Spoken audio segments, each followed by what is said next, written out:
ओम विश्वानि देव सवितद्दुरितानि पराशुभा जदवदरं तन्न आशुभा। जय श्री राधे। कार्तिक मास के कृष्ण पक्ष की एकादशी, इसका नाम है रमा एकादशी। ये व्रत आपको कब करना है, इस व्रत का क्या विधान है, और कार्तिक मास के जो एकादशी है, इस एकादशी में किन किन चीजों की सावधानी रखना चाहिए, क्या क्या करना चाहिए, और ये व्रत कब पारायण कब करना है, और इस व्रत में आपको ऐसा क्या करना है जिससे आपके कष्ट दूर हो, भगवान आपसे बहुत प्रसन्न हो। इन सब चीजों पर चर्चा करेंगे, इन सब विषयों पर हम लोग थोड़ा सा प्रकाश डालेंगे।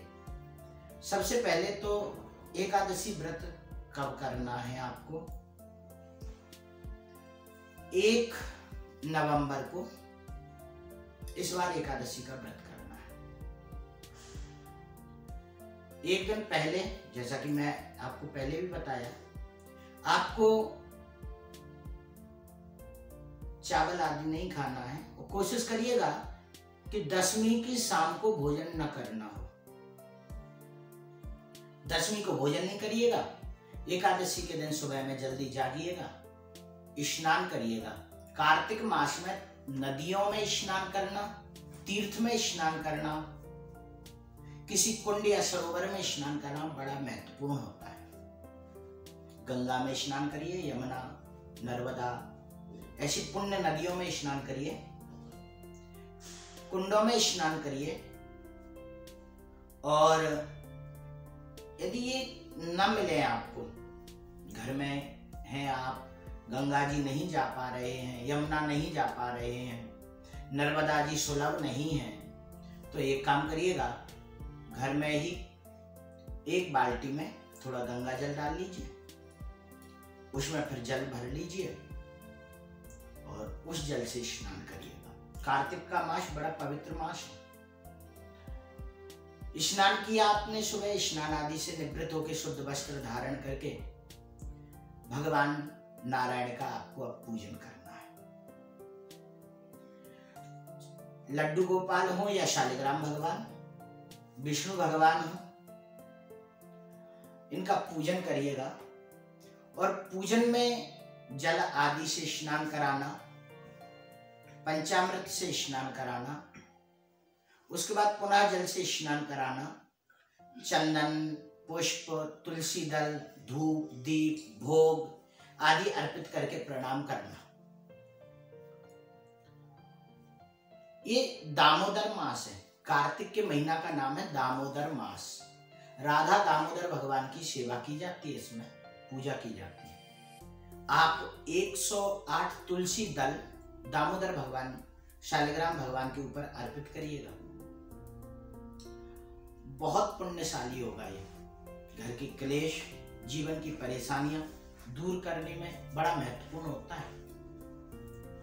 गोपाल सहस्त्र नाम का पाठ करिएगा। और इस दामोदर मास में सायंकालीन बेला में, क्योंकि ये रमा एकादशी है, इसलिए सायंकालीन बेला में आपको दीपदान करना है।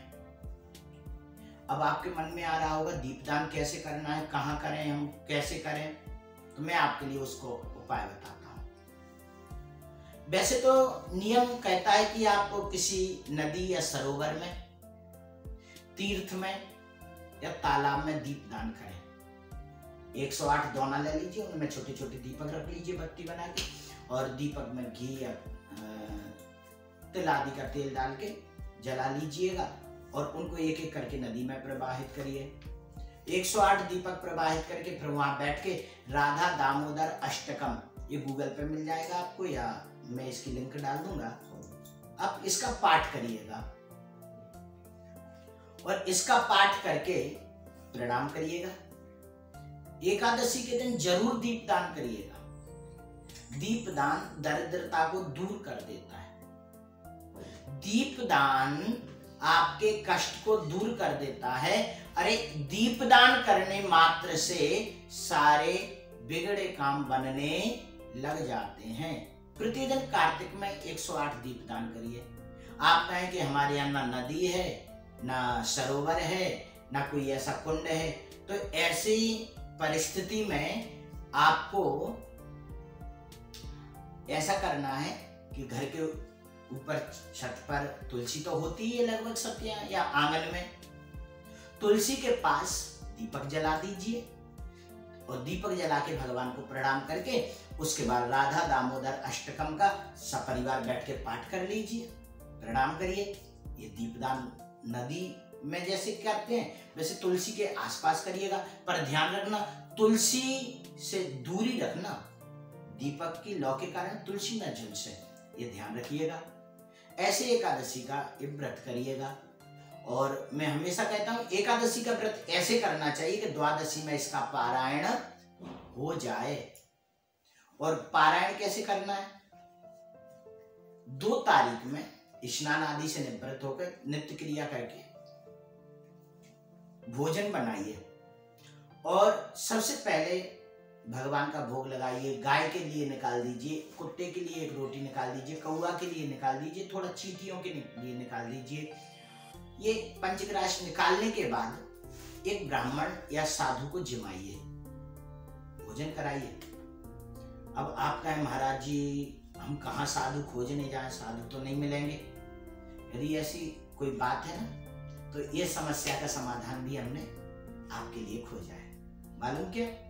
हर द्वादशी में वृंदावन में हम भंडारा कराते हैं। आपको लगता है कि हम कैसे करेंगे? तो एक ब्राह्मण का भोजन मैं आपकी तरफ से यहाँ करवा दूंगा, कोई बड़ी बात नहीं है।